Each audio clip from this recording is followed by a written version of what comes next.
Voilà, bonjour, bienvenue pour ce 6e cours sur Jacob. Et nous sommes toujours chez Laban. Nous avons vu que les épisodes qui ont relaté son arrivée, sa rencontre d'abord avec Rachel, avec Laban, ensuite les mariages qui ne se sont pas vraiment passés comme Jacob avait espéré. Maintenant, ce que nous devons regarder aujourd'hui, c'est la suite, donc les enfants de Jacob avec beaucoup de monde, avec Rachel, qui, voilà, vous allez voir, donc c'est un peu compliqué. Ensuite, donc, c'est la constitution de la fratrie avec une sœur, et nous allons voir aussi comment se passe le départ et la séparation qui précédait d'une alliance.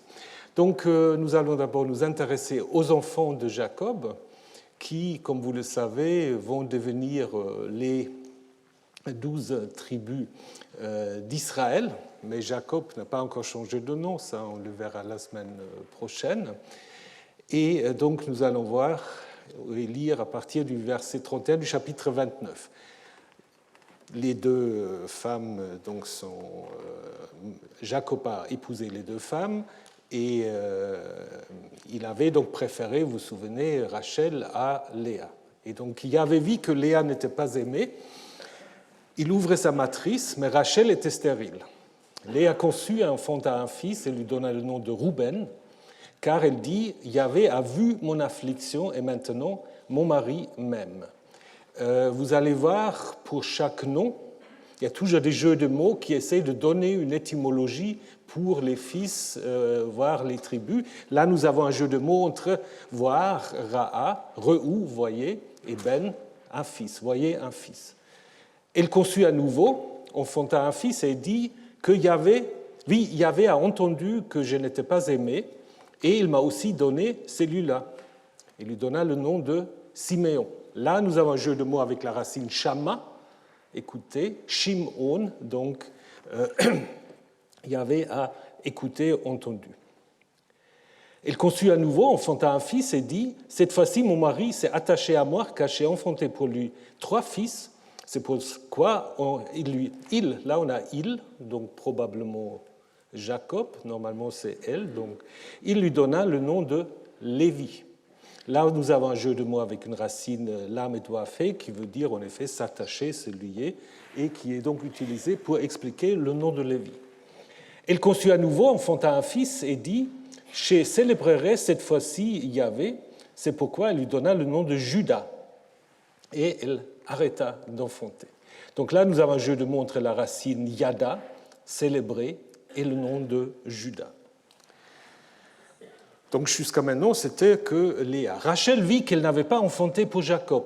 Rachel fut jalouse de sa sœur. Elle dit à Jacob, « Donne-moi des fils, ou sinon je meurs. » Et Jacob s'est mis en colère contre Rachel et dit, « Est-ce que je suis à la place de Dieu qui te refuse le fruit du ventre ?» Elle dit, « Voici ma domestique Bilha, va vers elle et qu'elle enfante sur mes genoux.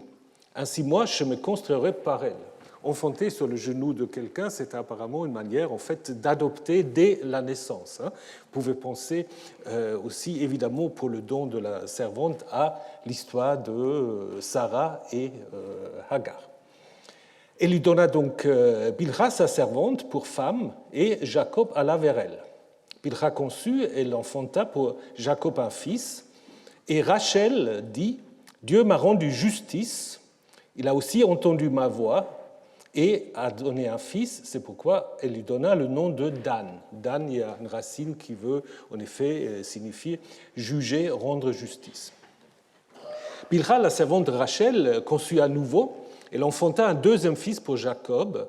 Rachel dit, « Des luttes divines, j'ai lutté avec ma sœur et je les ai même emportées. » Elle lui donna le nom de Nephtali. Donc là, c'est probablement une racine plutôt rare, patale, lutter, avec le nom donc Naphtali. La Septante a compris autrement, plutôt Dieu m'a aidé. Léa vit qu'elle avait arrêté d'enfanter, elle prit Tsilpa, sa servante, et lui donna à Jacob pour femme. Tsilpa, la servante de Léa, enfanta pour Jacob un fils. Léa dit, par bonne fortune, elle lui donna le nom de Gad. Donc là, Gad veut dire en effet quelque chose comme chance, bonne fortune. Et Zilpa, la servante de Léa, enfanta pour Jacob un deuxième fils. Léa dit, par mon bonheur, car les filles m'ont proclamée heureuse, et lui donna le nom de Asher. Donc Asher, qui veut en effet dire quelque chose comme bien heureux, heureux. Donc connaissez le psaume premier, heureux c'est lui, Asheré, etc. Ruben, maintenant il y a une interruption, on est interlude. Ruben alla au moment de la moisson des blés chercher des on traduit par mandragore, ça peut être n'importe quel fruit. La traduction mandragore vient de la Septante, en fait. Donc, en fait, la racine, c'est des choses amoureuses, des fruits d'amour. Donc, au champ, elle les apporta à Léa, sa mère. Rachel dit à Léa, donne-moi des mandragores de ton fils. Elle lui dit, est-ce si peu que tu prennes mon mari pour que tu prennes aussi le mandragore de mon fils? Rachel dit, eh bien, il couchera avec toi cette nuit contre les mandragores de ton fils. Donc là, c'est très intéressant parce que si vous regardez le chapitre précédent où les femmes étaient totalement passives, n'ont pas réagi, ont fait comme leur père a fait faire, là, tout à coup, c'est eux qui décident avec qui Jacob va coucher. Et en effet, Jacob revint des champs le soir, Léa sortit à sa rencontre et dit, c'est vers moi que tu viendras cette nuit, car je t'ai payé avec les mandragores de mon fils. Il coucha avec elle cette nuit-là. Et Dieu entendit Léa, elle conçut et enfanta pour Jacob un cinquième fils. Et Léa dit, Dieu a donné ma paie ou mon salaire parce que j'ai donné ma servante à mon mari, et lui donna le nom de Issachar. Donc là, il y a tout un jeu avec un mot qui est très important dans l'histoire de Laban et Jacob, c'est le salaire, parce que tout le temps, ils vont se battre sur le salaire, vous allez le voir plus tard. Et ici, ce mot salaire est utilisé en fait pour expliquer le nom de Issachar, homme de salaire, mercenaire peut-être, à la fois allusion à l'achat par Léa et aussi à l'idée que Dieu a donné sa paix. Léa conçut à nouveau et enfanta un sixième fils pour Jacob. Léa dit, Dieu m'a fait un beau cadeau. Cette fois, mon mari me reconnaîtra, donc sous-entendu, reconnaîtra mon statut d'épouse légitime, car j'ai enfanté pour lui 6 fils. Il lui donna le nom de Zaboulon. Là, il y a une racine qui est difficile parce que c'est un hapax, probablement quelque chose comme il me reconnaîtra. Et le nom de Zaboulon, ça peut être aussi lié à Seboul, qui veut dire le prince. On verra ça tout à l'heure. Ensuite, elle enfanta une fille et lui donna le nom de Dina. Et là, aucune explication. On passe tout de suite au fils. Donc c'est très curieux. Probablement, on l'a intégré après coup, parce que de Dina, il n'y aura plus question, sauf au chapitre 34, avec cette histoire un peu difficile qu'on verra dans 2 semaines. Dieu se souvint de Rachel. Dieu l'entendit et ouvrit sa matrice. Elle conçut et enfanta un fils. Elle dit, Dieu a enlevé ma honte. Elle lui donna le nom de Joseph en disant que Yahvé m'ajoute à notre fils. Donc là, il y a un jeu de mots sur 2 racines, donc soit ajouter, que Dieu ajoute, ou une racine, asaf, qui est utilisée avant, enlever, Dieu a enlevé ma honte. Donc ce récit, en fait, ce n'est pas tellement un récit, c'est une sorte d'énumération des petites scènes qui, en fait, expliquent les différents fils des 4 femmes de Jacob. Et cette liste n'est interrompue que par des petits épisodes. La discussion entre Rachel et Jacob, où il est question de la jalousie de Rachel, la colère de Jacob, les fruits d'amour que nous venons de voir, où Rachel vend en fait... Léa vend en effet... Léa vend Jacob à Rachel, donc il y a une petite erreur, contre ses fruits. Il y a l'intervention de Dieu en faveur de Rachel, et autrement, vous avez la liste en fait des différents fils. Donc c'est une sorte de guerre de naissance, d'une certaine manière, et comme je vous ai dit, contrairement à l'épisode précédent, les sœurs sont très actives. Vous avez donc cette liste des 12 fils qui sont donnés ici, et qui sont en effet attribués à 4 femmes différentes. Benjamin n'est pas encore né. Dans l'histoire de Jacob, il ne naîtra qu'au chapitre 35, au moment du retour, où en effet on raconte la mort de Rachel en mettant en fait en lien la naissance de Benjamin et la mort de Rachel. Donc cette liste des fils, qui sont aussi évidemment les listes des 12 tribus, sont assez fréquents dans la Bible. Je vous ai mis là la liste des listes les plus fréquents. Et ces listes, en fait, se trouvent toujours dans les textes assez récents. Donc ça va nous amener à la question, en fait, à partir de quand est-ce qu'on a imaginé, en fait, cette idée de 12 tribus. C'est souvent des textes sacerdotaux ou des textes encore plus récents que des textes sacerdotaux. Je ne vais pas les énumérer, vous pouvez les regarder. Ce qui est important, en fait, que vous avez deux listes différentes des 12. Les 12 ne sont pas toujours identiques. Je ne sais pas si vous avez remarqué ça. Il y a des listes comme nous l'avons ici, où Lévi fait partie des tribus. Et à ce moment-là, on mentionne Joseph pour en avoir 12.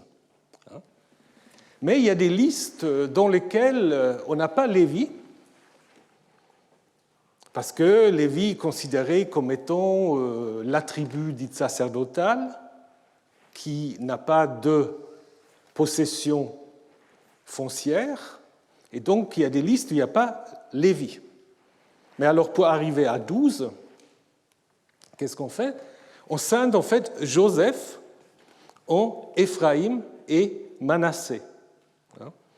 Donc dans les listes où vous n'avez pas Lévi, vous avez par contre Éphraïm et Manassé. Vous n'avez pas Joseph. Et pour en fait harmoniser ça d'une certaine manière, on va raconter dans l'histoire de Joseph que Éphraïm et Manassé sont les 2 fils de Joseph, adoptés d'une certaine manière par Jacob. Mais ça vous montre déjà qu'il y a en fait 2 manières différentes d'énumérer les 12. Après aussi, c'est un peu fastidieux, je veux juste vous l'indiquer, la manière dont les fils sont présentés dans les listes n'est pas toujours pareille. Donc parfois ça commence avec les 2 mères principales, avec les fils des servantes. Parfois il y a des listes où on n'a pas vraiment d'ordre très clair. Normalement ça commence quand même toujours par Rouben, Siméon, mais pas toujours. Par exemple, Deutéronome 30, c'est Rouben, Juda.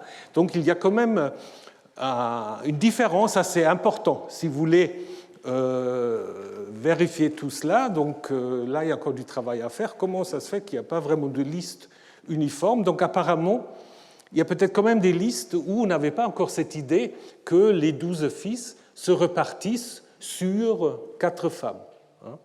D'ailleurs, il y a des listes où les noms des femmes, je les ai un peu reconstitués. Mais par exemple, si vous prenez Deutéronome 33 ou Genèse 49, les noms des mères ne sont pas mentionnés. Donc, c'est peut-être une sorte de harmonisation après coup. 12. Pourquoi 12 tribus? Ah oui, pourquoi pas 13 ou pourquoi... Alors 12, évidemment, vous savez, 12 c'est comme 7, c'est un chiffre qui exprime une totalité, un chiffre idéal, 12 mois, les 12 divinités olympiennes, mais aussi 12 divinités hittites déjà, donc l'idée de 12 est assez ancien. Donc là, vous avez un relief du 2e millénaire, vous avez en effet 12 dieux qui défilent ou qui sont présentés sur ces reliefs. Alors, comment est-ce qu'on peut imaginer qu'on aura eu pour la première fois cette idée qu'Israël se constitue de 12 tribus? C'est difficile de savoir, on peut dire théoriquement, ça pourrait être en effet à l'époque de Jéroboam II, avec l'idée en fait qu'il n'y a qu'un seul Israël, donc Juda d'une certaine manière, intégré, contrôlé par le Nord, donc on va essayer de construire une sorte d'unité. Mais les textes qui ont ces listes sont quand même beaucoup plus récents. Donc, il est plus probable que cette idée de 12 est venue dans des textes plus récents, aussi à des époques plus récentes. D'ailleurs, nous allons voir, comme le disent Axel Knauf et Philippe Guillaume, certaines de ces tribus, en fait, c'est des tribus fantômes. Des tribus fantômes qu'on ne peut pas vraiment saisir, qui peuvent être créées pour le besoin de la cause, ou au moins certains. Donc, cette idée des 12 a été en fait mise en relation avec une sorte d'institution par un gros chercheur en Bible, Martin Noth, qui avait en effet écrit un livre sur le système des 12 tribus d'Israël, où il pensait que c'était un système très ancien qui existait avant la monarchie et qui, en effet, regroupait les tribus autour d'un sanctuaire où, à tour de rôle, chaque tribu avait pendant un mois la responsabilité de ce sanctuaire. Donc il disait c'est normal qu'il y a 12 tribus, parce que chaque mois, il y a une autre tribu qui va en fait avoir la responsabilité mais alors, question déjà de quel sanctuaire? Shiloh, Sichem, Bethel. Donc ça, elle n'a jamais trop su. Et donc, c'est une théorie qui n'est pas très pertinente pour l'époque avant la monarchie. Par contre, ce qui est vrai, c'est que ce qu'il appelait, lui, les amphictyonies, il s'est inspiré des textes grecs. Et en Grèce, en effet, à partir du 6e, 5e siècle, nous avons en effet des tels amphictyonies, des ligues qui ont la charge et l'administration d'un sanctuaire. Et ce qui est intéressant dans ces textes, on voit que le conseil de l'amphictyonie était souvent composé de 12 peuples et 12 cités, donc ethnos et polis. Donc peut-être on va un peu retourner l'idée de Noth dans l'autre sens en disant peut-être l'idée de 12 tribus est venue pour les auteurs de ce qu'ils connaissaient peut-être des Grecs. Donc à ce moment-là, ce sera en effet plutôt une invention du 6e, 5e siècle où on était déjà en contact un peu avec le monde méditerranéen et surtout le monde grec, ce qui pourrait expliquer cette construction en 12. Alors ça ne veut pas dire qu'il n'y a jamais eu des tribus. Bien sûr, il y a eu des tribus. Donc on peut en effet imaginer qu'entre la première mention, vous savez, la première mention d'Israël en dehors des textes bibliques, c'est la fameuse stèle de Merneptah, qui se vante en fait avoir mis un terme à Israël, alors que l'histoire d'Israël va justement commencer. Donc, entre la stèle de Merneptah et la naissance de la monarchie, il y a certainement des groupes qui se sont reconnus dans le nom d'Israël. Seulement, nous avons presque aucune information. Nous avons des textes égyptiens qui parlent des nomades de Chassou, qui parlent des Apirou, mais est-ce que c'est des tribus? C'est plutôt en fait des noms sociologiques. Par contre, si nous prenons Juge 5, le Cantique de Déborah, qui est souvent considéré comme un des textes les plus anciens de la Bible hébraïque, qui pourrait en effet refléter des situations même avant la monarchie. Et là, en effet, si vous regardez ce texte, qui est compliqué, qui n'est pas non plus d'un seul trait, mais si vous regardez ce texte, on trouve en effet des tribus, mais pas 12, on trouve 10. On trouve Éphraïm, Benjamin, Zaboulon, Nephtali, Issachar, Rouben, Dan, Asher, donc ça, on les connaît. Par contre, on trouve aussi Makir et on trouve Galaad comme tribu, qui ensuite disparaissent un peu dans la nature. Et d'autres textes parlent d'autres tribus, de Caleb par exemple. Caleb qui est souvent mentionné en lien avec la conquête, en lien avec Hébron. Donc c'était sans doute aussi une tribu, les Calébites, qui plus tard ont été d'une certaine manière, de manière un peu artificielle, intégrés en Israël. On a dit non, mais Caleb, en fait, ça fait partie d'Israël, plus particulièrement de Juda. Donc, on peut en effet imaginer qu'il y a eu une évolution à partir des différentes tribus. Les plus anciens, c'est difficile de savoir, mais si on prend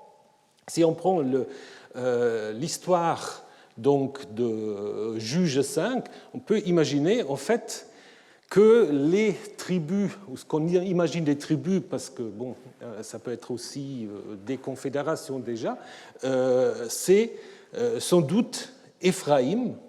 Éphraïm, qu'on peut traduire par terre de pâturage, sont sans doute des gens installés dans une terre assez fertile,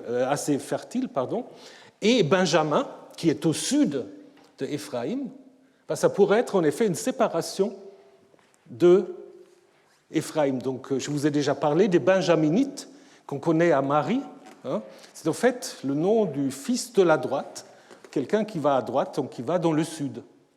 Donc, probablement, tout ça, c'est lié, et peut-être Manassé pourrait être aussi une séparation d'Éphraïm. Donc, Éphraïm-Manassé, peut-être avec Benjamin, étaient peut-être d'abord regroupés dans une tribu qu'on peut appeler Joseph.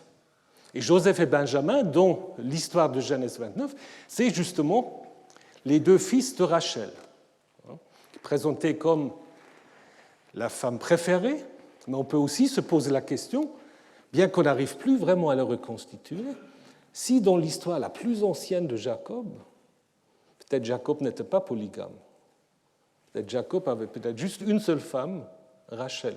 Parce que si vous prenez Osée 12, il est dit qu'il servit pour une femme. Bon, on peut dire que ça peut être aussi une sorte d'interprétation poétique, mais c'est quand même intéressant qu'en Osée 12, il y a une seule femme qui est mentionnée. Et ensuite, à l'époque de Jéroboam, on peut imaginer en fait qu'on ajoute ces tribus du nord, Dan, Nephtali, Gad, Asher, Issachar et Zaboulon, et peut-être Ruben. Ruben, ça reste un peu un mystère, parce que Ruben est déjà mentionné, comme nous l'avons vu, dans le cantique de Déborah. Alors, la répartition des tribus sur des femmes et leurs servantes peut peut-être à l'origine aussi indiquer des occupations un peu différentes, parce que Léa, la vache, fait plutôt penser à des tribus d'agriculteurs, alors que Rachel, brebis, fait peut-être plutôt penser à des nomades bergers à l'origine. Donc c'est peut-être ça aussi le sens un peu de cette répartition. Nephtali, Zaboulon se trouvent dans la haute et dans la basse Galilée, vous avez l'image, et sont peut-être des tribus à l'origine araméenne, parce qu'ils ont des sonorités araméennes. Naphtali vient peut-être à l'origine d'une racine araméenne, patal, qui veut dire tisser ou tresser, et qui peut faire allusion à la garrigue qui caractérise en fait cette région. Zaboulon, région princière, c'est-à-dire région assez fertile. Issachar, ça peut être le nom d'un ancêtre éponyme, et donc situé un peu plus bas dans la vallée de Jezréel. Dan, alors Dan, c'est typiquement ce que Knauf et Guillaume appellent une tribu fantôme, parce que Dan, c'était rien d'autre que la ville araméenne que Jéroboam a en fait intégrée dans le royaume d'Israël. Et puis après, on a essayé de placer cette tribu quelque part. Mais en fait, la chose qu'on connaît bien de Dan, c'est la ville tout en haut, donc aux sources du Jourdain. Gad, c'est en effet un nom qui est bien attesté au sud de la Transjordanie israélite, puisque dans la stèle de Mécha, on en parle déjà. Par contre, Asher, ce n'est pas très bien non plus, parce qu'on n'a jamais vraiment eu toute la côte, donc c'est plutôt l'arrière-pays de Tyr qui peut-être était contrôlé, intégré en Israël sous Jéroboam II. Donc, si vous voulez, on peut imaginer que le récit du 8e siècle, en fait, comportait 8 tribus. Les tribus du Nord. Les tribus du Nord qu'on voulait, au moment où Jacob devient Israël, associer, en fait, à cet ancêtre-là, via l'histoire de la naissance de ses fils. Et ensuite, Lorsque l'histoire de Jacob est arrivée dans le sud, au 6e, 5e siècle, on a ajouté les tribus sudistes et la tribu sacerdotale de Lévi. Et si vous regardez l'histoire, c'est intéressant quand même, parce que c'est les premiers, maintenant, qui sont mis devant l'histoire. Donc, ce que vous avez, Ruben, Siméon, Lévi, Juda, c'est les 4 premiers, comme par hasard. Donc, on a mis les 4 tribus du Sud en premier. Hein? Donc, Ruben, c'est aussi une tribu qu'on n'arrive pas très bien à saisir, peut-être portant le nom d'un ancêtre éponyme. Ça se trouve dans le sud de la Transjordanie, mais pas mentionné dans la stèle de Mécha. Gad est bien mentionné, Ruben pas. Alors, est-ce que Ruben a déjà disparu à ce moment-là? Parce que dans le cantique de Déborah, on parle encore de Ruben. Après, Ruben devient plus une figure littéraire qu'une tribu. Alors, Chiméon, ça c'est très intéressant. Chiméon, c'est une tribu inventée. C'est une tribu inventée parce qu'on la situe à l'intérieur de Juda. Et c'est une tribu inventée pour intégrer, en fait, dans la construction des 12 tribus, les Ismaélites. Parce que Yishmaël et Shimon, en fait, c'est la même racine. Écoutez. Donc, c'est une manière, en fait, d'intégrer une partie de la descendance d'Abraham, selon la Genèse, dans le système tribal d'Israël. Lévi, à l'origine, certainement pas une tribu, plutôt un groupe de prêtres qu'on a tribalisé d'une certaine manière. Et Juda n'a jamais vraiment été une tribu, mais une grande région dont le nom signifie quelque chose comme montagne escarpée ou quelque chose comme ça. Donc, en fait, vous voyez comment l'idée des 12 est une idée construite, théologique, pour démontrer l'unité, et comment, en fait, ces 12 est une manière aussi de dire l'unité d'Israël du nord jusqu'au sud, ou plutôt, si vous lisez l'histoire telle que vous l'avez maintenant, du sud au nord, parce qu'on commence avec les 4 fils, en fait, du sud. Donc, je ne vais pas vous lire cela, mais on peut très bien reconstruire, disons très bien, vous allez juger. Donc j'ai reconstruit en fait l'histoire ancienne du 8e siècle, où ça commence en fait avec Rachel qui vit qu'elle n'avait pas enfanté, qui donne ses servantes, ensuite Léa donne ses servantes, et Léa enfante, et à la fin Rachel enfante, et vous avez en fait les 8 tribus du Nord. Vous n'avez pas besoin en fait des 4 premiers de Léa, et ça se tient assez bien. Vous allez regarder, et vous me direz la semaine prochaine si cette reconstruction vous convient. On peut faire autre chose, il faut avancer un tout petit peu avec des idées. Voilà. Donc après la naissance des 8 ou 12, arrive maintenant un épisode très difficile à comprendre, où Jacob s'enrichit auprès de Laban par une stratégie que certains qualifient de magique, je ne sais pas très bien qu'est-ce qu'il trafique, pour en fait avoir un troupeau plus important que celui de Laban. Un récit compliqué, peut-être dans le but de créer une sorte de symétrie entre la ruse de Laban, qui lui avait en fait fait prendre Léa avant Rachel, et maintenant la ruse de Jacob qui, se joue aussi un peu de Laban en disant, voilà, tu peux tout garder, et finalement c'est quand même Jacob qui va avoir le troupeau le plus important. Lorsque Rachel eut enfanté Joseph, Jacob dit à Laban, « Laisse-moi aller vers ma région, vers mon pays, donne-moi mes femmes et mes enfants pour lesquels je t'ai servi, je veux m'en aller car tu sais le travail que je fais pour toi. » Laban lui dit, « Si j'ai trouvé grâce à tes yeux, là le texte s'arrête, j'ai pratiqué la divination, Yahvé m'a béni à cause de toi. » Il dit, « Fixe-moi ton salaire et je te le donnerai. » Donc Jacob lui dit, « Tu sais comment je t'ai servi, comment ton cheptel est devenu avec moi. En effet, peu t'a pardonné avant moi, il s'est multiplié abondamment et Yahvé t'a béni sur mes pas. Et maintenant qu'on travaillerait chez moi aussi pour ma maison. » Il dit, que donnerai-je? Jacob dit, tu ne me donneras rien. Ça, c'est le début typique de négociation. Tu ne me donneras rien. Après, ça devient plus compliqué. Si tu fais pour moi cette chose, je ferai à nouveau paître ton petit bétail, je le garderai, je passerai à travers tout ton petit bétail aujourd'hui, y enlevant, ou on peut aussi comprendre, toi tu enlèves, donc comme impératif ou infinitif absolu, tout agneau moucheté ou tacheté, tout brebis noir parmi les moutons, moucheté ou tacheté parmi les chèvres, ce sera mon salaire. Donc ça, ce n'est pas encore tout à fait clair. Ma justice répondra pour moi demain, ou peut-être mieux plus tard, lorsque mon salaire viendra devant toi. Tout ce qui n'est pas moucheté ou tacheté parmi les chèvres et parmi les agneaux ou les moutons sera considéré chez moi comme volé. Laban dit, qu'il en soit selon ta parole. Le jour même, donc Laban enleva les boucs rayés ou tachetés, toutes les chèvres mouchetées ou tachetées, tout ce qui était blanc. Bon, ce blanc, c'est un peu inutile. Blanc, c'est un jeu de mots avec Laban, parce que Laban, c'est blanc. Après, on n'entend plus parler. Donc, c'est un glossateur qui se fait plaisir. Donc, tout ce qui était blanc et tout ce qui était noir parmi les moutons, il est mis dans la main de ses fils. Il mit 3 jours de marche, assez incroyable aussi, il mit 3 jours de marche entre lui et Jacob. Jacob faisait paître le reste du petit bétail de Laban.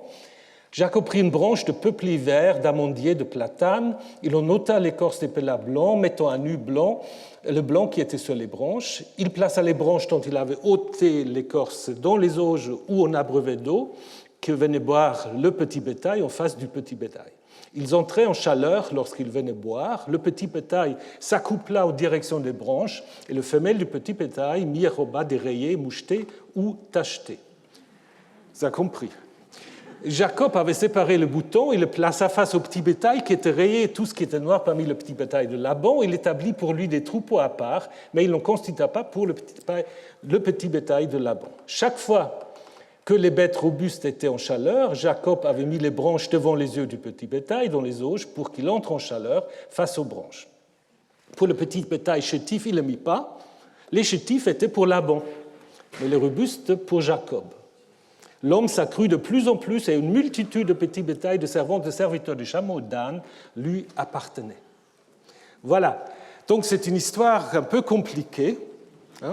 Nous allons essayer de comprendre un peu ce qui se passe. Donc c'est compliqué aussi parce que nous avons en fait aussi des strates différents. Donc ça n'a pas été écrit d'un seul trait. Parce qu'au début, on a l'impression, dans les versets 25-26, que Jacob, il veut partir tout de suite.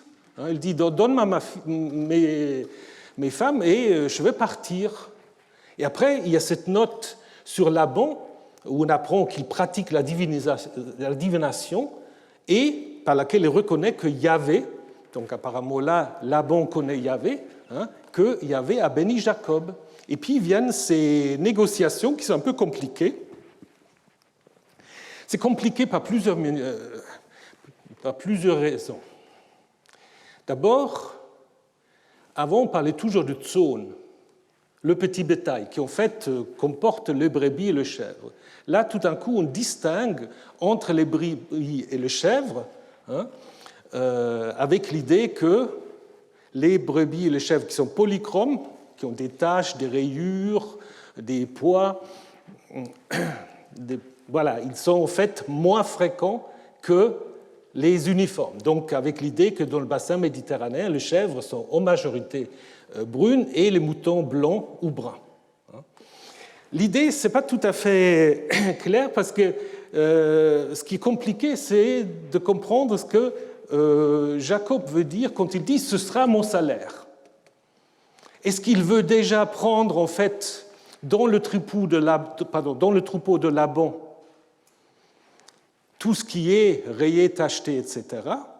Ou est-ce que, et ça c'est plutôt l'impression qu'on a quand on lit la suite, est-ce qu'il dit, mais tu les mets de côté, je vais garder ton troupeau unicolore, et de ce troupeau seulement les bêtes qui ont des rayures, des taches, ce sera pour moi.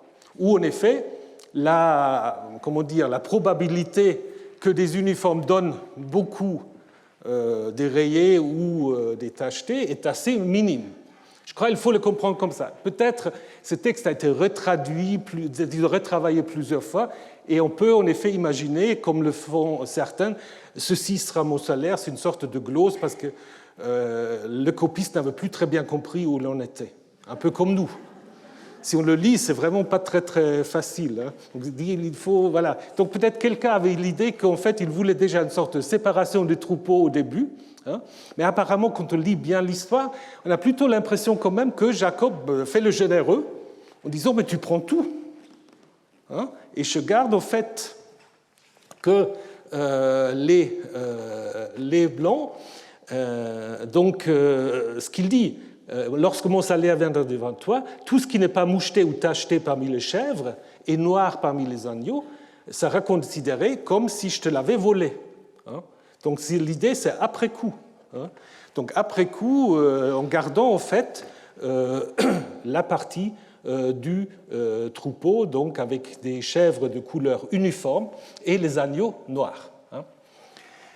Et ce que fait Jacob, c'est ce qu'on a appelé souvent l'histoire des religions, bien que maintenant c'est aussi un peu discuté cette expression, c'est ce qu'on a appelé la magie sympathique. Fraser avait appelé ça la magie sympathique, Sympathiezauber, les Allemands.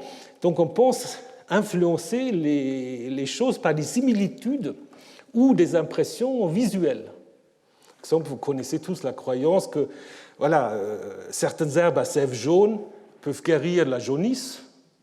Les noix qui ressemblent un peu au cerveau, c'est bon pour le cerveau.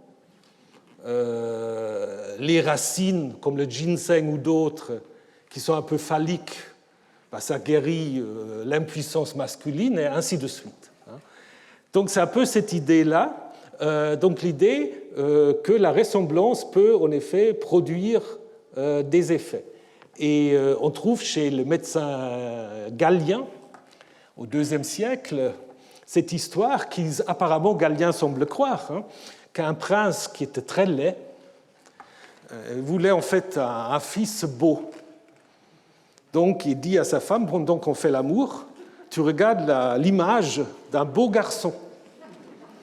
Et la femme le fit, et voilà, donc le résultat, c'était que le nouveau-né, donc le garçon qu'elle enfante, était en effet très beau, comme elle l'avait regardé sur l'image. Et donc c'est un peu cette idée selon laquelle, ici, il existe un lien entre les impressions visuelles des animaux et donc les animaux à naître. Donc au moment où on ne sait pas très bien ce qu'il voit des choses croisées, ou voit des choses avec des taches, etc.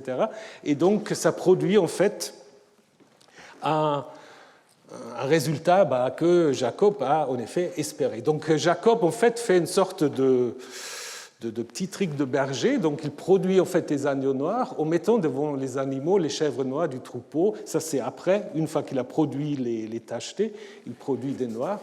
Donc toute cette histoire insiste sur le savoir-faire de Jacob.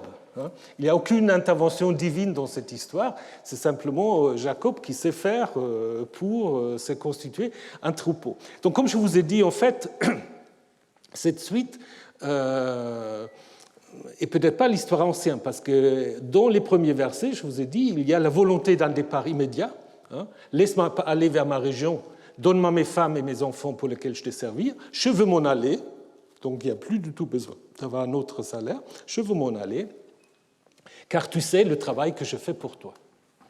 Et puis on peut continuer au 31, et Jacob vit la face de Laban qui n'était pas content, et on peut continuer l'histoire ainsi. Donc en fait, cette histoire de l'enrichissement de Jacob, c'est en effet un élargissement du texte ancien pour montrer en fait pourquoi Jacob est devenu riche et pourquoi en fait les deux ne peuvent plus habiter ensemble, un peu comme Abraham et Lot. Ce qui est intéressant aussi, qu'on apprend tout d'un coup, et ça c'est important pour la suite, que Laban pratique la divination, Nachash. Nachashti, donc j'ai fait la divination, et Yahvé m'a béni à cause de toi. Donc ça c'est clairement une réinterprétation, montrer que Laban reconnaît l'autorité du Dieu Yahvé, et en même temps quelqu'un qui pratique la divination. Et ça, c'est pas sans lien avec l'histoire suivante, qui est le vol des téraphimes par Rachel. Ça, nous allons le voir dans un instant. Donc, la divination, exactement, je ne sais pas très bien qu'est-ce qu'il fait, mais la racine Nachash peut ressembler un peu au serpent. Nachash, donc il y a un serpent dans le temple de Jérusalem, il y a le serpent d'airain. Est-ce qu'il y a un lien? On a dans l'histoire de Joseph lui-même comme maîtrisant la divination à l'aide d'une sorte de coupe. Donc, ce n'est pas très bien la racine, mais peu importe. Ce qui est important, c'est ce verset qui introduit l'histoire du vol des téraphins. Et la conclusion de cette histoire, c'est intéressant aussi, parce qu'on apprend que l'homme s'accrut de plus en plus une multitude de petits bétails, de servantes et serviteurs, de chameaux, comme il a pu produire des chameaux, ça on ne sait pas, et des ânes qui l'appartenaient. Donc évidemment, là, c'est en effet une conclusion qui est beaucoup plus large, qui sont tout aussi une relecture, et qui utilise l'expression l'homme Jacob. Comme on dit dans l'Exode, l'homme Moïse, qui était grand aux yeux des Égyptiens, ou l'homme Isaac devient grand. Donc c'est certainement aussi pour faire ces parallèles, et certainement aussi pour mettre en parallèle Jacob avec Abraham. Souvenez Abraham, lorsqu'il est chez le Pharaon, il a aussi du petit bétail, des ânes, des serviteurs, des servantes et des chameaux. Donc vous avez le texte ici, et même avec Job, qui a aussi des richesses tout à fait comparables. Les chameaux sont importants ici, bien que les petits bergers n'ont pas des chameaux, mais les chameaux sont nécessaires ici pour préparer ensuite l'histoire du retour. Parce que vous n'allez pas faire ce retour simplement avec des brebis et des moutons. Donc, vous avez un récit ancien, le récit sur la constitution du troupeau de Jacob, avec les ajouts qui insistent sur la bénédiction de Yahvé, la divination de Laban, et la conclusion qui met Jacob en parallèle avec Abraham, Isaac et peut-être aussi Job. Alors maintenant, nous avons l'épisode de la fuite, de l'alliance et de la séparation. Il y a trois parties. Il y a la préparation du départ. Il y a beaucoup de divisions qui vont rappeler un peu l'histoire de Béthel. La rencontre entre Jacob et Laban dans les montagnes de Galaad. Le vol des téraphim de Laban par Rachel. Et finalement, la mise en place d'un tas de pierres pour définir les deux territoires et la séparation, avec évidemment une alliance ou un traité. Donc Jacob, entendu toutes les paroles des fils de Laban, Jacob a pris tout ce qui appartenait à notre père, et c'est à partir de ce qui appartenait à notre père qu'il a fait cette gloire. Donc qu'il s'est constitué en fait cette richesse. Jacob vit la face de Laban, voici qu'elle n'était plus envers lui comme auparavant. Maintenant, c'est Yahvé dit à Jacob, retourne vers le pays de tes pères, vers ta patrie, et je serai avec toi. Jacob envoya, il appela Rachel et Léa au champ, près de son petit bétail.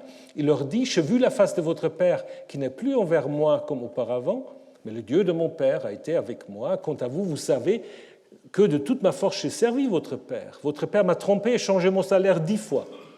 Mais Dieu ne lui a pas permis de me faire du mal. S'il disait, les mouchetés seront ton salaire, alors tout le petit bétail mettait bas des mouchetés. Et s'il disait, les rayés sont ton salaire, alors tout le petit bétail mettait en bas des rayés. Ce n'est pas tout à fait ce qui se passait avant. Dieu a enlevé le cheptel de votre père et il me l'a donné. Et quand arriva le temps où le petit bétail était en chaleur, c'est toujours Jacob qui parle aux femmes, je levai mes yeux et je vis en songe, Chalom, comme à Béthel, voici que des boucs montaient sur le petit bétail rayé, moucheté et taché. Ils montent, comme les anges en fait. Et l'ange de Dieu me dit, en songe, Jacob, j'ai répondu, me voici, lève donc les yeux et vois tous les boucs qui montent sur le petit bétail rayé, moucheté et taché, car je vis tout ce que Laban t'a fait. Je suis le Dieu de Béthel, où tu as une stèle, où tu as fait un vœu. Maintenant, lève-toi, sors de ce pays et retourne vers le pays de ta parenté. Rachel et Léa répondirent, « Y a-t-il encore une part d'héritage dans la maison de notre père? Ne sommes-nous pas considérés par lui comme des étrangères? Oui, il nous a vendus et a également consommé notre argent. Oui, toute la richesse que Dieu a enlevée à notre père, elle est à nous et à nos fils. Maintenant, tout ce que dira Dieu, ton Dieu, fais-le. » Jacob se leva et ses fils et ses femmes sur les chameaux. Il fit partir tout son cheptel et toutes les richesses qu'ils avaient acquises à Padam Aram pour aller vers Isaac, son père, vers le pays de Canaan. Donc là aussi, vous avez en fait un texte qui fait la transition. L'histoire du mécontentement au verset 1, c'est le verset qui fait la transition avec l'histoire de l'enrichissement. Nous avons déjà vu que le verset 31-2, c'est l'histoire ancienne où Jacob veut partir tout de suite. Et la suite de 2, c'est que Jacob informe ses femmes et leur dit, voilà, j'ai vu que votre père n'est pas content. On a inséré donc là cette apparition divine à Jacob, où Dieu dit, je serai avec toi. Et c'est exactement la réponse à ce que Jacob dit en Genèse 28. Si Dieu est avec moi, je serai avec toi. Et le Dieu de mon père, c'est aussi Genèse 28, où Yahvé se présente en disant « Je suis le Dieu de ton père ». Retourne vers le pays de ton père, vers ta patrie. C'est exactement ce qui est dit en fait à Abraham, dans l'autre sens. Abraham doit quitter sa patrie, qui se trouve justement selon le contexte à Haran, et Jacob est également appelé d'une certaine manière de partir de Haran, au moins à ce niveau-là du texte. Donc de nouveau, une sorte de lien avec l'histoire d'Abraham. Donc le récit de richesse de Jacob varie très très fortement par rapport à ce que nous avons lu au chapitre précédent. Parce que maintenant, c'est quoi? Jacob fait rien. Il va en songe ce que Dieu fait. C'est une intervention divine. Et en fait, tout ce songe, en fait, est aussi le discours de Laban, est entouré par l'idée Dieu ne lui a pas permis de me faire du mal, Dieu a enlevé le cheptel de votre père. Et ensuite, le grand songe que Jacob raconte à ses femmes, ça vous rappelle Bethel de nouveau, bien sûr, mais aussi Jacob, me voici. C'est comme lorsque Dieu appelle Abraham, Abraham, me voici, Hineni. Et après, lève tes yeux, comme Abraham leva ses yeux pour voir l'endroit où il doit aller. Donc, il y a un renforcement encore donc, de cette histoire. Donc, on peut aussi imaginer qu'à l'origine, en fait, le songe était plus court. L'ange de Dieu me dit en songe, lève-toi, sors de ce pays, retourne vers le pays de ta parenté, qui correspond en effet à ce qui était dit au verset 3. Ensuite, on l'a en effet encore élargi pour en fait montrer que tout ce que Jacob fait, en fait, c'est Dieu qui en fait est derrière tout ça. Donc, ce n'est pas le savoir-faire de Jacob, c'est la providence divine. La réponse des femmes, y a-t-il encore part et héritage dans la maison de notre Père? C'est intéressant. Part et héritage, ensemble, c'est utilisé pour les Lévites, dont on dit qu'ils n'ont pas de part et d'héritage, mais c'est surtout intéressant dans l'histoire de la séparation des tribus du nord avec les tribus du sud.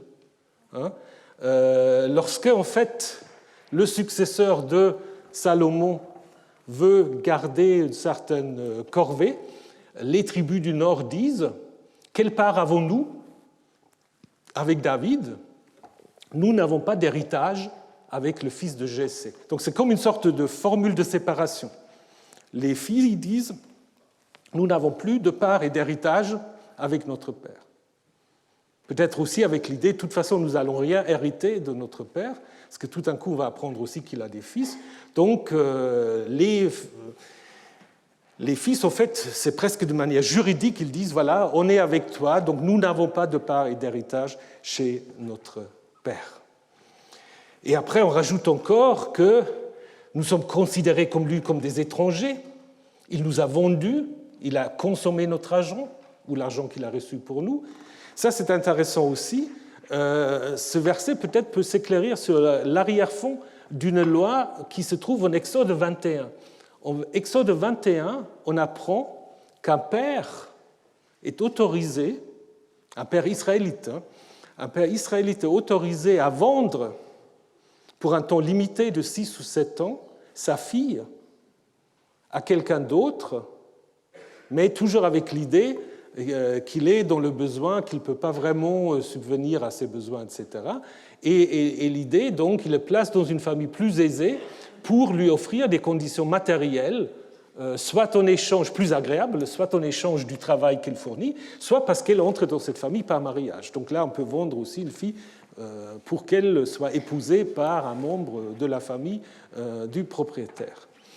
Et donc Laban, en fait, c'est juste le contraire. Il marie ses 2 filles à Jacob, mais il essaie de garder le gain du travail de Jacob pour lui. Donc du coup, les filles accusent leur père, en fait, de garder la totalité de la dot d'une certaine manière, alors que normalement, une partie de la dot revient aux filles lorsqu'ils se séparent de la famille paternelle. Donc le départ est raconté 2 fois. Je voulais juste vous faire remarquer que le verset 18, il prit aussi ses biens, il faisait partir tout son cheptel et toutes les richesses qu'ils avaient acquises à Padam Aram pour aller vers Isaac son père.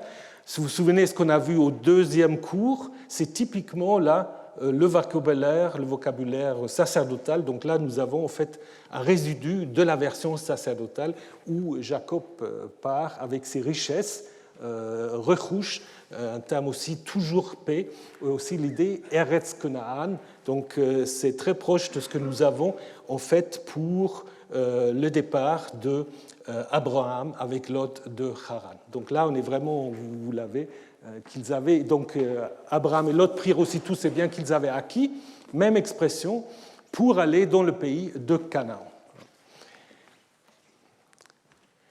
Donc, 3 niveaux de nouveau.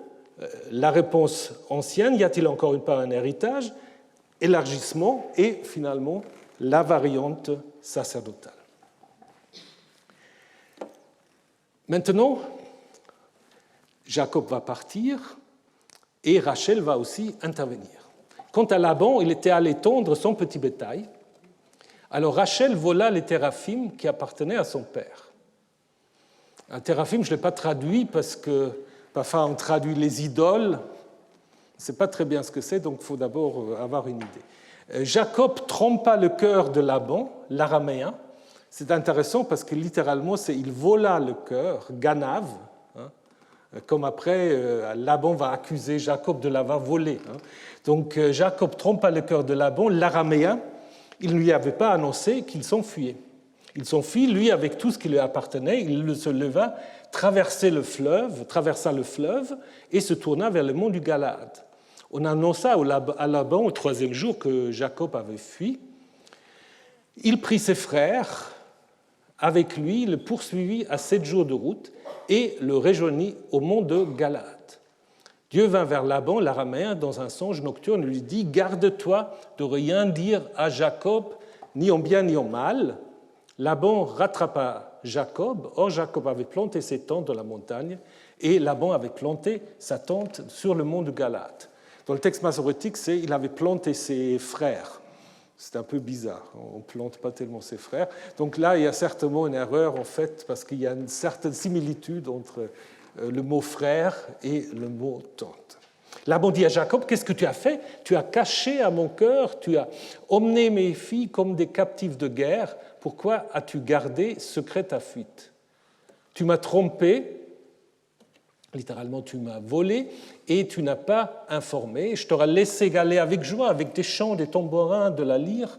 Tu ne m'as pas permis d'embrasser mes fils et mes filles. Maintenant tu agis stupidement. Donc là, c'est comme s'il était parti avec des fils de Laban, mais c'est certainement ce petit-fils, autrement ça ne fait pas de sens. Il est dans mon pouvoir de vous faire du mal, mais le Dieu de votre père m'a dit hier, garde-toi de rien dire à Jacob, ou bien ou au mal. Maintenant, tu t'en es allé, tu languissais tellement vers la maison de ton père, pourquoi as-tu volé mes dieux? Jacob répondit, dit à Laban, oui, j'ai eu peur et je me suis dit que tu m'enlèveras tes filles. Quant à celui chez qui tu trouveras tes dieux, il ne vivra pas. En face de nos frères, reconnais chez moi ce qui est à toi et prends-le pour toi. Mais Jacob ne savait pas que Rachel les avait volés. Laban entra dans la tente de Jacob, dans la tente de Léa, dans la tente des 2 servantes, mais ne trouva rien. Il sortit de la tente de Léa, donc ça veut dire, vous voyez que la tente des 2 servantes, c'est un ajout, parce qu'il sortit de la tente de Léa et il entra dans la tente de Rachel. Or, Rachel avait pris les téraphim, les avait mis dans le bas du chameau, il s'était assis sur eux. Laban fouillait toute la tente, mais il ne trouva rien. Il dit à son père, que mon maître ne soit pas en colère, je ne peux me lever devant toi, car j'ai la voix des femmes, donc chez mes règles. Il chercha, mais ne trouva pas les téraphim. Alors, les téraphim. Le passage, justement, est encadré par ce vol, donc toute cette discussion entre Laban et Jacob. Donc, Rachel les vole et Laban ne les trouve pas. Donc, il faut imaginer qu'ils les ont emmenés. Après, on n'entend plus tellement parler des téraphim, on entend parler après des autres dieux en chapitre 35 qu'il faut enterrer. Alors, les téraphim sont attestés 15 fois dans la Bible, toujours dans cette forme au pluriel. Est-ce que c'est un vrai pluriel? Est-ce que les massorètes l'ont vocalisé comme un pluriel? Difficile de savoir. Il y a toutes sortes de propositions pour l'étymologie. Les 2 plus probables, c'est soit un lien avec le hittite tarpish, qui dessine un esprit bienveillant, malveillant, ou alors un lien qui me semble plus probable avec la racine rapha, qui est attestée aussi à Ougarit, rapha, guérir. Guérir. Vous avez aussi les Rephaïm dans la Bible, les Rephaïm. Et donc, certains ont pensé aussi qu'il y a un lien avec ce qu'on appelle des Shaptis ou des Ushptis égyptiens, parce que vous avez des figurines là. Mais ce n'est pas des divinités, en fait, c'est des servantes et serviteurs qu'on donne, en fait, aux pharaons, aux personnes importantes dans leur tombe. Donc je pense que ce lien-là n'est pas peut-être très plausible. Qu'il s'agit de statuettes, c'est assez clair. Mais des statuettes, apparemment, ont des tailles différentes. Vous avez cette histoire très bizarre où Saül va chercher David pour le tuer, et puis sa femme, Michal, va cacher dans le lit de David un téraphim qu'elle maquille un peu avec, là aussi, je pense un peu comme Rebecca avec Jacob, avec des pois de chèvre, je crois. Et il dit non, vous voyez, il est au lit, il est malade. Donc ça doit être quand même une statue assez grande. Hein. Alors qu'ici, c'est plutôt des statuettes, peut-être plutôt de cette taille-là, puisque Rachel peut en effet les mettre dans le sac de la selle du chameau, donc ils ne peuvent pas être très très grands, mais ils sont en effet probablement utilisés pour la divination. Il y a d'autres textes où les téraphim sont en lien avec la divination. Et donc du coup, ça fait le lien avec ce qu'on avait vu tout à l'heure, cette information que Laban pratique la divination. Pourquoi est-ce qu'elle a volé les téraphim?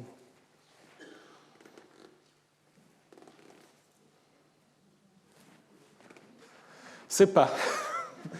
Il n'est pas, disons dans le texte, on ne dit pas pourquoi elle a volé. Donc ça vous laisse la possibilité d'imaginer plein de choses.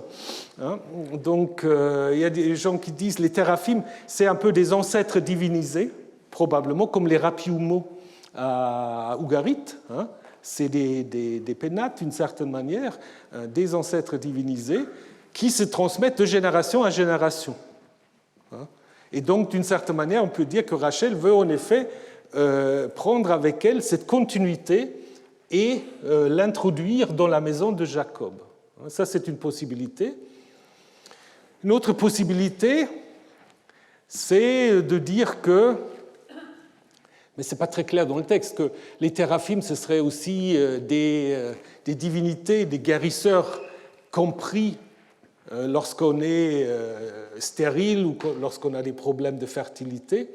Et après, en effet, au chapitre 35, elle est enceinte, elle va accoucher de Benjamin. Mais dans le texte, ce n'est pas très clair. D'autres disent peut-être qu'elle a volé les téraphim parce que, comme ça, Laban ne peut pratiquer la divination pour savoir où Jacob se trouve. Mais ça ne marche pas très bien non plus, puisque Laban l'a quand même trouvé, même s'il avait déjà en fait dérobé les téraphim. Ou alors, est-ce que Rachel veut se venger de son père, puisque les deux sœurs l'ont accusée de vol, donc elle va voler aussi. Toi, tu nous as volé, on va te voler aussi. Un peu comme les Hébreux quand ils quittent l'Égypte, où ils partent avec l'or et l'argent des Égyptiens. Voilà, on ne sait pas. Si vous avez d'autres hypothèses, n'hésitez pas. C'est peut-être aussi possible. Voilà. Donc, Jacob fuit, il est rattrapé par Laban. Donc, la fuite de Jacob a lieu au moment de la tonte du petit bétail. Et ça, on le sait dans d'autres textes, notamment dans le livre de Samuel. C'est un moment très important, il y a une grande fête, les gens boivent, etc. Donc c'est en effet stratégiquement un bon moment de partir. Donc il part à ce moment-là, ça fait tout à fait du sens. Par contre, ce qui fait moins de sens, c'est qu'on dit qu'il traversa le fleuve. Le fleuve, ça peut être que l'Euphrate. Alors il doit être du côté de Haran. Alors il arrive guère dans 7 jours dans la montagne de Galaad. Ça fait au moins 600 à 700 kilomètres. On pouvait calculer. Bon, après, je ne sais pas comment on calcule, si vous avez tout un troupeau à amener. Donc il faut au moins calculer 1 mois et demi.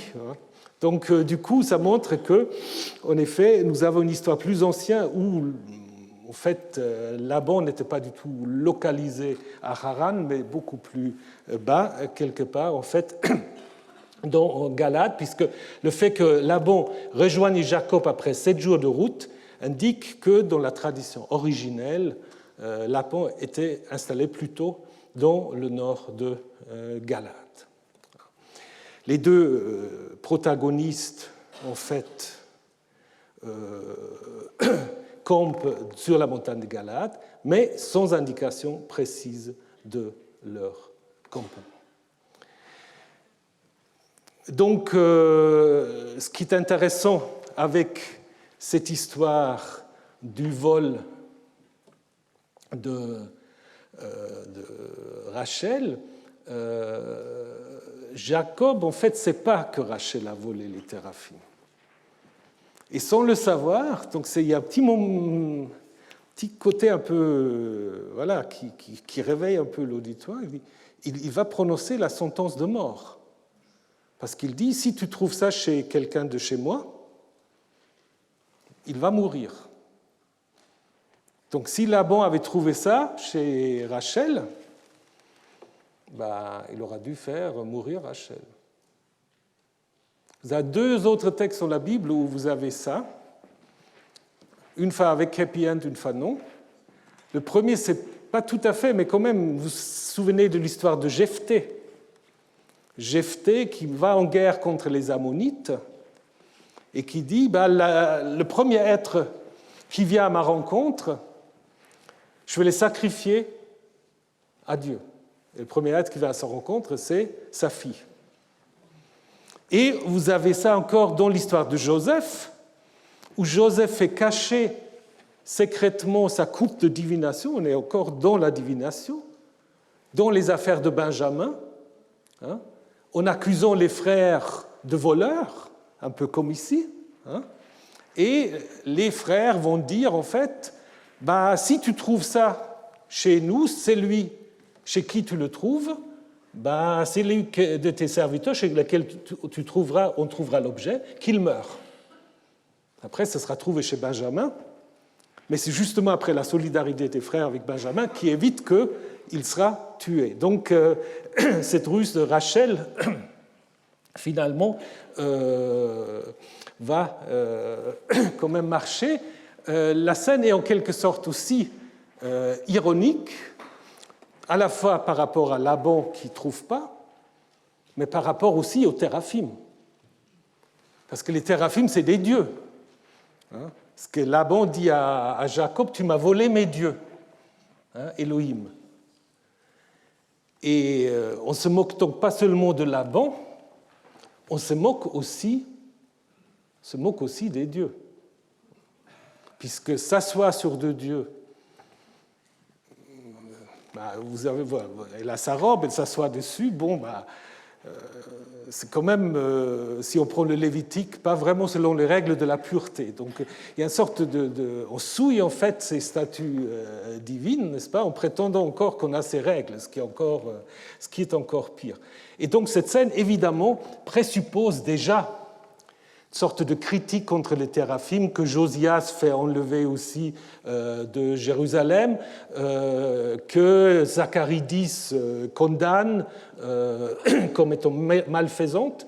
Et donc là, on est en effet, avec cette scène, dans une histoire qui est clairement de l'époque perse, où on a, dans le deuxième Ésaïe aussi, toute cette polémique contre les idoles.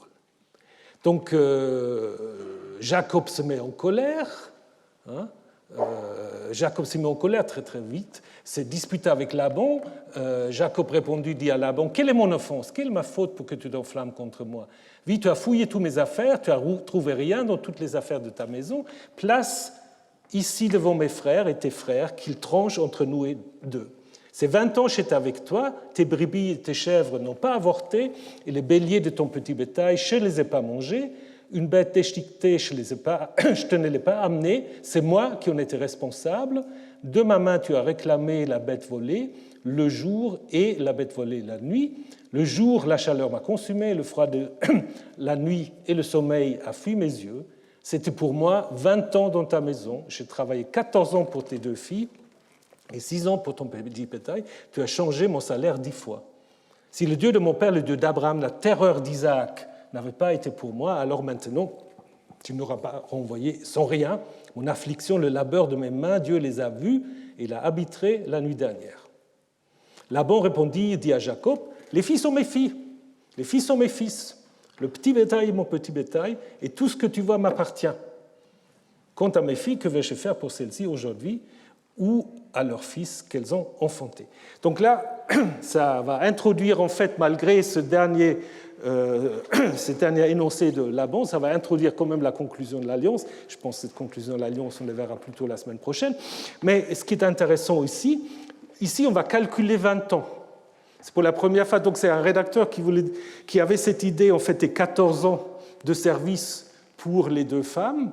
Et puis, il voulait quand même qu'il y ait aussi du temps pour se constituer le bétail, donc il a conclu que c'est 14 ans. Et il fait allusion aussi à ce qu'on peut appeler le droit des bergers, parce que dans le Code d'Hammurabi déjà, et dans Exode 22, on va dire en fait, si quelqu'un garde un animal qui a été déchiqueté ou qui a péri sans que ce soit la faute du berger, le berger ne peut pas en être tenu responsable. Alors que Jacob va dire, mais toi, tu n'as même pas respecté ça. J'ai dû te récompenser pour la bête déchiquetée. Tu ne m'as même pas laissé ce qu'on faisait apparemment de temps à autre, immoler un bouc dont on n'avait pas trop besoin pour la reproduction. Donc tout ça, tu ne m'as pas fait. Donc tu m'as en effet exploité d'une certaine manière. Et l'idée, c'est que si le Dieu de mon père, le Dieu d'Abraham et la terreur d'Isaac n'a pas été avec moi, alors tu m'aurais en effet encore plus exploité. Donc là, de nouveau, une relecture théologique avec cette expression, le pachat Yitzhak, la terreur d'Isaac, expression particulière qu'on a seulement dans ce texte, encore après, quand ils vont faire l'alliance dans le dernier passage. Est-ce que c'est le nom d'une divinité ? Probablement pas. Vous avez chez les Grecs Phobos, Phobos qui est une sorte de symbolisation ou manifestation de la peur, mais c'est plutôt une position hymnique qui se fonde en fait sur l'idée que le Dieu titulaire, il va vous protéger aussi contre vos ennemis. On parle par exemple de Pachat Adonai dans certains textes, la terreur de Yahvé, qui s'abat sur les ennemis d'Israël. Je pense que c'est dans ce sens-là qu'il faut le comprendre. Et donc, l'idée que le Dieu a vu mon affliction, ben ça fait un lien évidemment avec Moïse, hein, où Dieu dit la même chose à Moïse, « J'ai vu l'affliction de mon peuple qui est en Égypte ». Voilà, donc après, Laban est d'accord pour faire une alliance, mais comment ça se passe avec cette alliance et comment Jacob va ensuite repartir pour se battre avec quelqu'un qu'on ne sait pas très bien qui c'est, ben, ça sera pour la semaine prochaine. Et alors, j'ai presque oublié, donc aujourd'hui, donc, dans le cadre du séminaire, nous n'allons pas travailler sur des textes, nous allons avoir le plaisir de travailler avec Corinne Lanoire, qui est professeure à l'Institut protestant de Paris, et qui va nous parler des femmes, donc ça va un peu reprendre peut-être certaines choses, des femmes dans l'histoire de Jacob. Donc ça aura lieu ici, c'est ça Hervé, hein, ça aura lieu ici dans un quart d'heure. Donc si vous voulez rester, vous êtes le bienvenu. Autrement, je vous revois donc la semaine prochaine.